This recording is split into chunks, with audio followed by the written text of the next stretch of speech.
Hello guys, good morning. Kakarating ko lang galing sa bayan. So, sa aming mahal na congressman si Honorable Congressman Berts Beron. Sir, naibahagi ko na yung mga proyekto mo dito sa buong Baratak Nuevo, yung development mo. Nais, naibahagi ko na yon kasi gusto kong may pahiwatig sa lahat na ang iyong ginawa sa iyong bayan.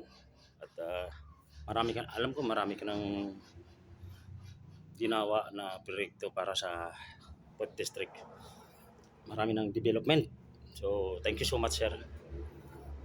Nawa ay marami ka pang proyekto para sa ating bayan. Uh, mga yung na ano ko na kanina, sir, ang ating public market, yung pinagawa na tawag dito ang arena, napakaganda.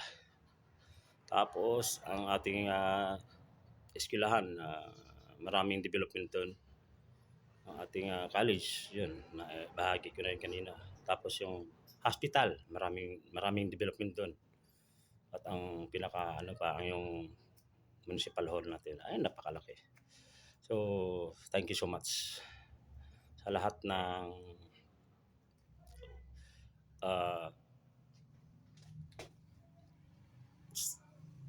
barangay official sa nagpapasalamat din ako dito sa Barangay Akwit.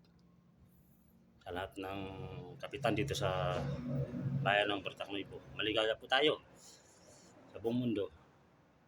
Luzon, Visayas at Mindanao. Pagpatuloy natin ang tapat na tungkulin kung ano man ang ating na ginagampanan. So, ako'y nagpapasalamat sa ating mahal na congressman. Salamat, sir. Pagpalain tayo lahat.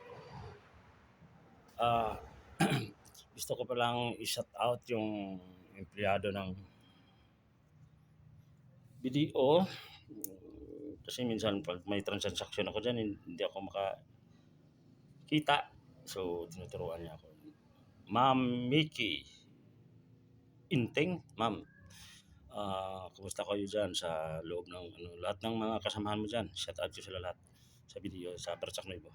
Yan ang pinakamaganda. Marami tayong mga dito sa Baratak Nuevo. Mayroon na tayong pure golds. So hindi na kailangan magpa-city. Yan ang mga development ni Kong. I hope marami pa yan si Kong na director dito sa atin. So minsan makikinig ako sa mga speech niya kung saan may program sa kung dito or sa Barangay Akwit. Puro proyekto yung nasa niya.